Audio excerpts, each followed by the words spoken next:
الحمد لله رب العالمين والصلاة والسلام على رسوله الكريم وعلى آله وصحبه أجمعين ومن تبعهم بإحسان إلى يوم الدين. فأعوذ بالله السميع العليم من الشيطان الرجيم. بسم الله الرحمن الرحيم. وقل لهم في أنفسهم قولا بليغا رب اشرح لي صدري ويسر لي أمري واحلل عقدة من لساني يفقهوا قولي اللهم رب زدني علما آمین. سب تعریف اللہ تبارک و تعالی کے لیے ہے جس نے ہم سب کو اس ماہ عظیم سے نوازا ہے اور بے شبہ درود و سلام کا تحفہ نازل ہوں ہم سب کا آخری نبی محمد رسول اللہ صلی اللہ علیہ وسلم پر، جن کی پیروی ہماری زندگی کا ایک اہم حصہ ہے اور اسی پر نجات اور آخرت کی خیر و سعادت ہے. سامعین کرام اور ناظرین اعظام، اللہ کا فضل اور اس کے کرم سے آج کے اس نماز تراویح کے اندر الحمدللہ اور ثم الحمدللہ قرآن مجید کی 17ویں پارے ہمارے بیچ میں تلاوت کی گئی ہیں. یہ اللہ کی شان ہے کہ ہم لوگ ہر دن ایک ایک کر کے قرآن مجید کی ایک ایک پارہ ہم سنتے ہیں جس کے اندر بے انتہا آیتیں ہیں اور اس کے جو حروف ہیں بہت سارے حروف ہیں. اللہ تبارک و تعالی نے ان ایک ایک حروفوں پر 10 نیکیاں دے رہا ہے.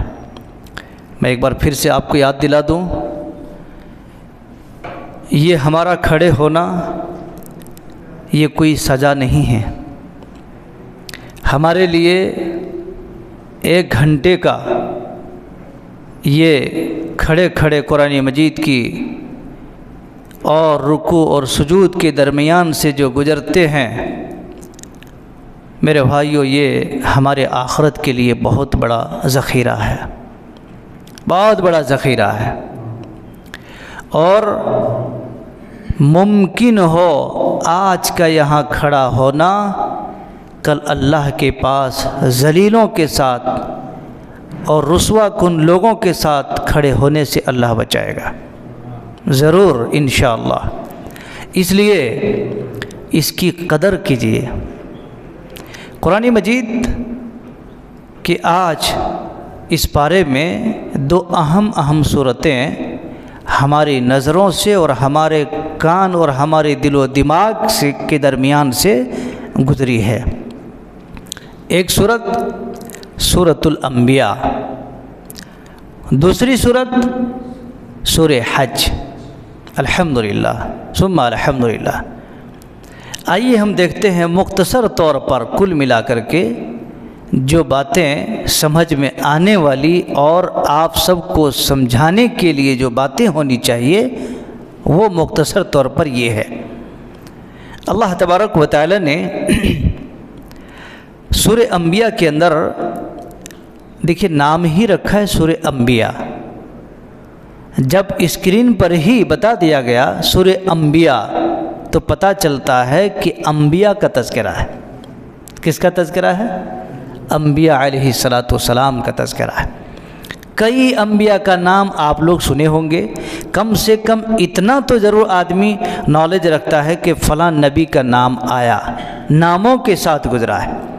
لیکن اس کی شروعات میں آئیے دیکھتے ہیں اللہ رب العالمین نے عرب کے ان لوگوں کا جو ان کے دماغ میں بسا ہوا تھا، جو ان کی سوچ اپنی ذاتی سوچ تھی، کیا ان کی ذاتی سوچ یہ تھی کہ یہ دنیا ایک صدفہ ہے، یوں ہی چلتے چلتے چلتے چلتے پھیل گئے، ہمارے لیے مرنے کے بعد نہ ہی کوئی حساب و کتاب ہے، نہ ہی مرنے کے بعد ہم اٹھائے جائیں گے، سمجھ رہے نا، نہ ہی مرنے کے بعد ہمارے لیے کوئی اور زندگی ہے جس زندگی کے اندر اللہ رب العالمین کے پاس ہمیں پیشگی ہو اور اللہ رب العالمین ہم سے پوچھے۔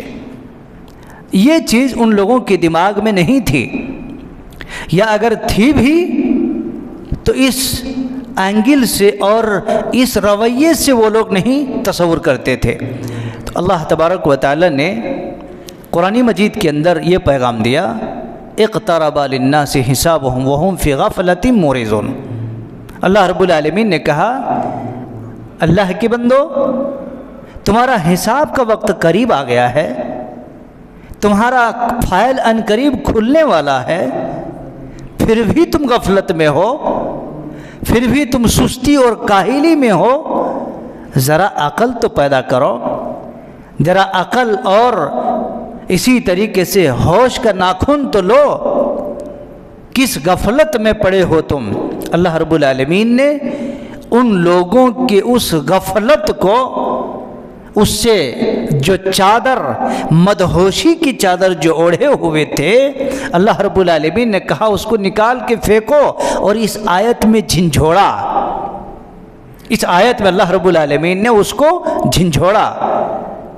لیکن یاد رکھیے، جو آدمی اپنی ہی سوچ کو آخری سوچ سمجھتا ہو، اپنی ہی بات کی آخری بات سمجھتا ہو، اپنی ہی فکر کو آخری فکر سمجھتا ہو، تو وہ کبھی ہدایت کی راستہ نہیں پا سکتا ہے، سمجھ رہے ہیں نا۔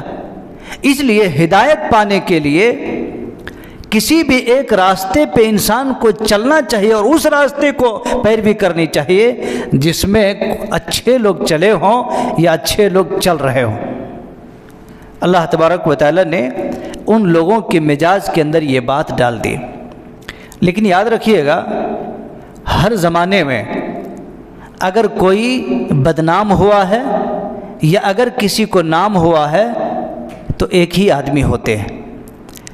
اگر کوئی آدمی بدنام ہوتا ہے تو حق بات بول کر، یا اگر کسی کو نام بھی ہوتا ہے تو حق بات ہی بول کر، سمجھ رہے نا۔ تو اس لیے حضرت ابراہیم علیہ السلام جن کا تذکرہ اللہ تبارک و تعالی نے جا بجا اور کئی کئی جگہوں میں کیا ہے،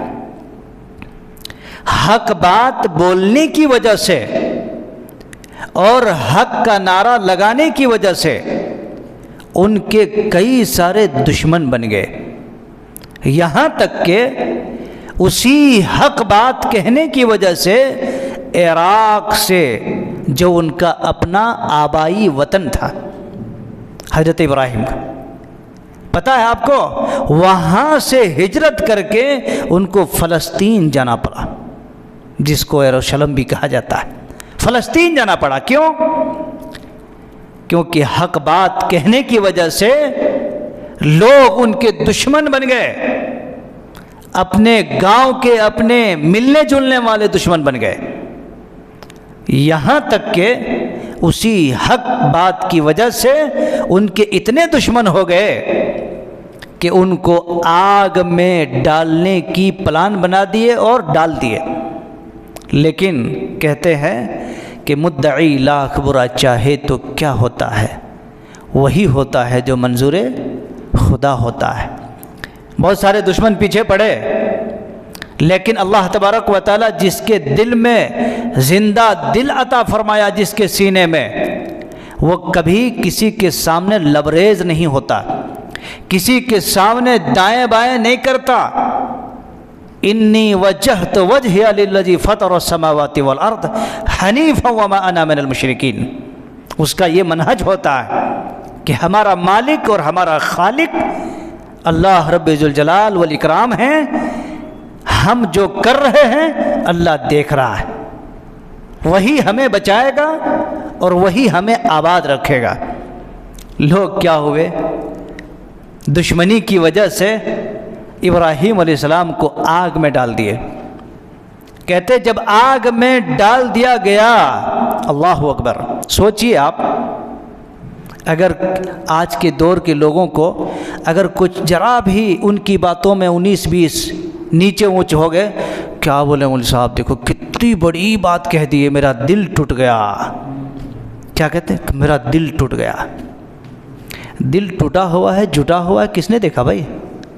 کسی کے سینے کو چیر کے دیکھے، ہاتھ ٹوٹتا دکھ جاتا، پیر ٹوٹتا دکھ جاتا، آنکھ پھوٹ جاتی دکھ جاتا، دانت ٹوٹ جاتا دکھ جاتا، مگر کسی ٹوٹے ہوئے دل کو دیکھے میرے بھائی، وہ ٹوٹتے رہتا جڑتے رہتا۔ ٹھیک ہے، دل ہے نا، ٹوٹتے رہتا جڑتے رہتا۔ حضرت ابراہیم علیہ السلام کو دیکھیے آزمائش، گاؤں سے، ماں باپ سے، سب سے، وطن سے دور مجبور ہو کر کے چلے جاتے ہیں، جیسے کہ رسول اللہ صلی اللہ علیہ وسلم مکہ سے مجبور ہو کر کے اللہ نے کہا اے نبی اب یہاں سے آپ چلے جائیے مدینہ، چلے جائیے مدینہ۔ گئے کہ نہیں گئے؟ حضرت ابراہیم علیہ السلام ایک زمانے میں ہجرت کر گئے تو پتہ چلتا ہمارے اسلاف دین کی بقا اور دین کی آبیاری کے لیے اپنے وطنوں سے بھی نکلے ہیں۔ تو آج اگر کوئی آدمی اپنے دین کے لیے یا اپنی عزت و آبرو کی حفاظت کے لیے کہیں دوسری جگہ شفٹ ہو جاتے تو کوئی بڑی بات نہیں۔ حضرت ابراہیم علیہ السلام کو آگ میں ڈال دیا، رب ذوالجلال والاکرام کی طرف سے آواز آئی، قلنا یا نار کونی بردا وسلاما، اے آگ یہ میرا خلیل ہے، میرا خلیل ہے، اس کے اوپر تو ٹھنڈی ہو جا۔ اللہ اکبر، ٹھنڈی ہو جا۔ ابھی دیکھیے یہاں پر اے سی چلتی رہتی ہے نا، بعض لوگ بولتے ہیں ٹھنڈی لگ رہی ہے، بعض لوگ بولتے ہیں گرمی لگ رہی ہے۔ اللہ رب العالمین نے نہ اتنی ٹھنڈی کی نہ اتنی گرمی، اوسط، یعنی ایسا میڈیم جو انسان آرام سے زندگی جی سکتا ہو یا آرام سے وہ رہ سکتا ہو۔ حضرت ابراہیم علیہ السلام پر وہ آگ دیکھ رہے ہیں لوگ، پورا جمگھٹا ہے، سب کوئی دیکھ رہے ہیں کہ یہ جلے گا، راکھ بن جائے گا، کم سے کم اب یہ ادھم مچائے ہوئے ہیں، اس سے تو نجات مل جائے گی۔ نہیں، ابراہیم علیہ السلام آگ پر چل رہے ہیں لیکن ایک بال بھی باقی نہیں ہو رہا۔ اتنا بڑا معجزہ، اللہ اکبر، اتنا بڑا معجزہ، اتنا بڑا معجزہ اللہ تبارک و تعالی نے دکھایا ان بدماشوں کو۔ لیکن کہتے ہیں جبل گردد کی جبلی نہ گردد، پہاڑ اپنی جگہ سے ہٹ جانا گوارا کر لیتا ہے، لیکن جو فطرت ہے، جو مزاج ہے شرک اور بدعات کی، اس کو بدلنے میں واقع بہت بڑا دل چاہیے۔ حضرت ابراہیم علیہ السلام سے کیسا ہوا؟ ان کے قوم والے چونکہ بہت سارے بتوں کی عبادت کرتے، ابراہیم علیہ السلام توحید کی دعوت دیتے گئے، دیکھتے گئے، کہا ٹھیک ہے ایک دن میں ایسا کرتا، دیکھو تم لوگ سارے بتوں کو توڑ دیے۔ وہ لوگ میلہ میں گئے، ابراہیم علیہ السلام کے پاس آئے، کس نے ایسا کیا؟ ہاں ایک نام ہے ابراہیم، وہی کرے ہوں گے۔ ٹھیک ہے بھائی، اگر تمہارا معبود بولتا ہے فاسألو، ان سے پوچھ لو، ان کانوا ینطقون، اگر وہ بات کر کے بتا سکتے ہیں تو کس نے توڑا ہے؟ تمہارا معبود ہے نا، تم پوچھتے ہو اس کو۔ اگر وہ بول دیا کہ ابراہیم توڑا ہے تو اس کو پوچھ لو، مجھ سے کیا پوچھتے ہو؟ ابراہیم علیہ السلام نے کیا کہا؟ اپنے معبود سے پوچھو، ہم سے کیا پوچھتے ہو؟ بھلا وہ بول سکتے ہیں؟ نہ کہہ سکتے ہیں، نہ نفع دے سکتے ہیں، نقصان کر سکتے ہیں۔ ابھی وہ لوگ بلبلا گئے، ارے ایسی بات، یہ اکیلا ہے، ہماری اتنی بڑی جماعت ہے۔ جیسے لوگ ہوتے ہیں اپنی میجارٹی کے اوپر بڑے فخر کرنے لگتے، کبھی کبھی میجارٹی پر ہماری طاقت۔ اللہ رب العالمین نے بڑی بڑی طاقتوں کو ہیج کر دیا اور ایک آدمی کو امت کہہ دیا۔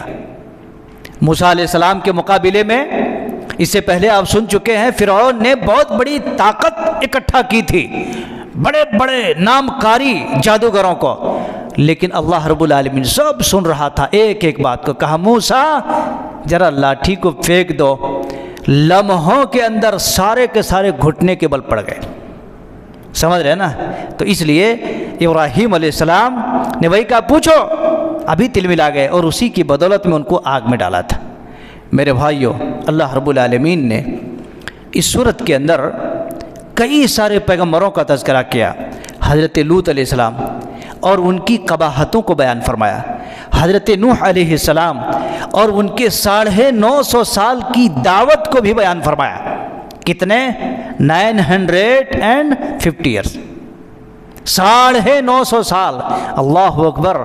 یہاں 50 سال 40 سال اگر جیتے، اب کیا ہے بیٹا میرا 40 سال ہو گیا، 50 سال 55 سال ہو گیا، اب کیا، اب میں جانے والا ہوں، تو جانے والا ہوں تو کچھ لے کے جاؤ نا، خالی کیوں جا رہے ہیں؟ یہ سوال ہوتا ہے۔ جانے والے کے لیے کوئی تیار ہو کے جانا چاہیے۔ حیدرآباد جاتا ہے تیاری کر کے، بامبے جاتا ہے تیاری کر کے، سعودی عرب جاتا ہے حج عمرہ کر کے تیاری کر کے، کتنے تیاری، بیگ لاؤ، بیلٹ لاؤ، احرام لاؤ، اسی طریقے سے پاسپورٹ، سب کچھ تیاری کرتا ہے 6 مہینہ پہلے سے۔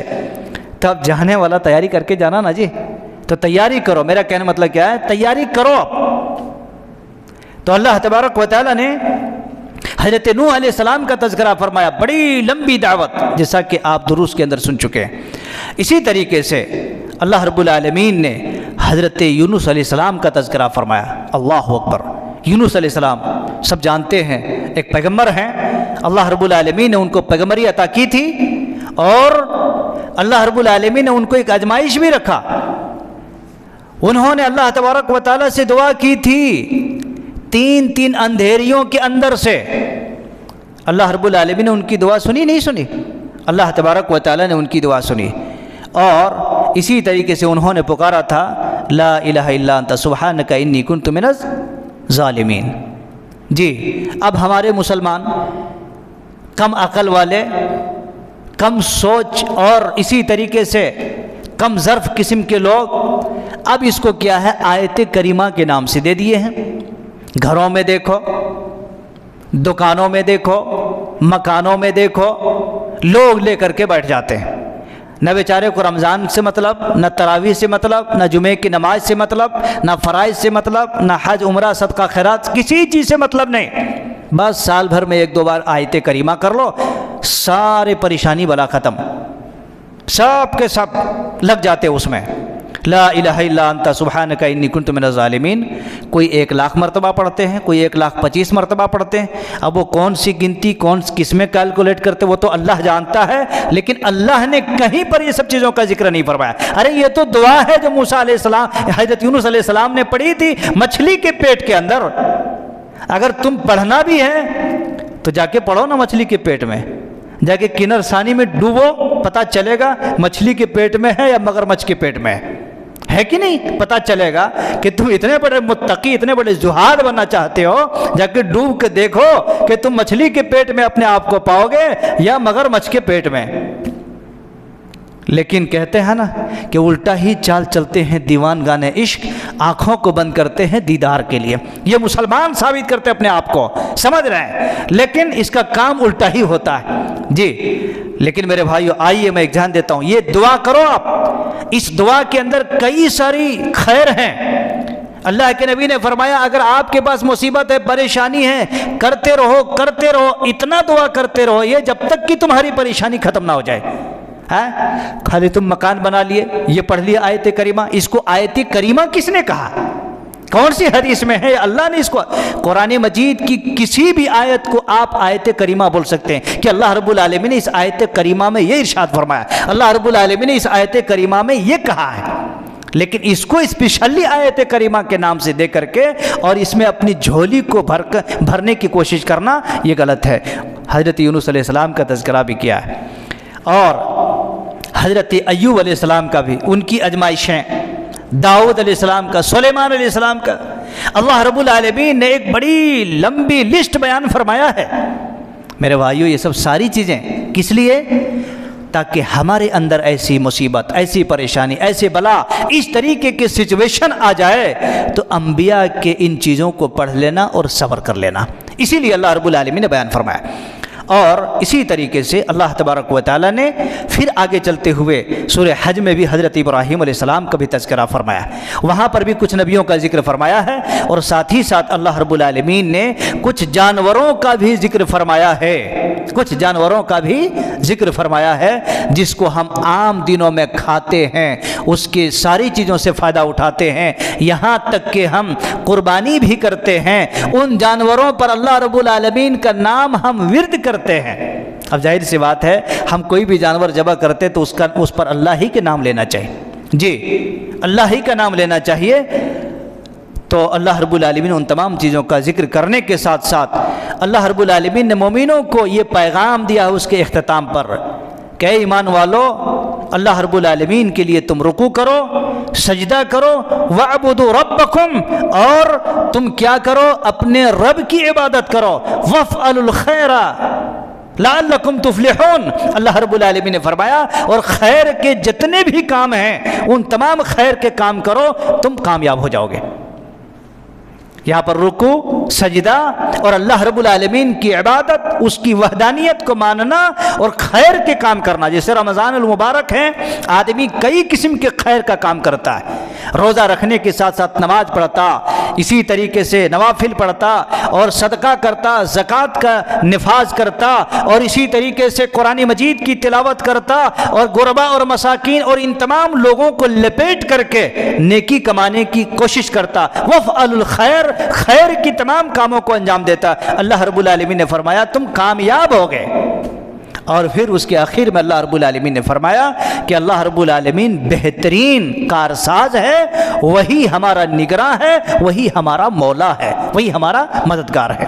لہذا کل ملا کر کے بات یہی پہنچتی ہے کہ ہم سب قرآن مجید کی 17ویں پارے کی مکمل طور سے تلاوت سنے ہیں، جس میں اللہ رب العالمین نے کئی ساری اہم مسئلے کو اور کئی ساری اہم باتوں کو بیان فرمایا۔ ساری باتوں کو پکڑ کر کے اور اسی طریقے سے ایک ایک چیز کا خلاصہ بیان کرنا ناممکن ہوتا ہے، لہٰذا کل ملا کر کے بات یہی ہے کہ ہم سب آئیں قرآن مجید کی طرف، اس کو اپنے سینے سے لگائیں، اس کے احکامات کو اپنے دل میں بسائیں اور اس کو ہم اپنے عملوں کے ذریعے سے امپلیمنٹ میں لائیں۔ انشاءاللہ زندگی میں خیر پہ رہو گے، ہر شر سے اللہ بچائے گا، اور دنیا میں بھی عزت ملے گی اور آخرت میں بھی انشاءاللہ عزت ملے گی۔ آئیے اللہ سے دعا کرتے ہیں، مولا کریم پاک پروردگار ہمیں اور آپ کو سب کو قرآن مجید کی اس واضح پیغام کی روشنی میں ہم سب کو عمل کرنے کے ساتھ ساتھ اللہ رب العالمین ہم سب کو اس ماہ مبارک کے اندر قرآن مجید کی تلاوت،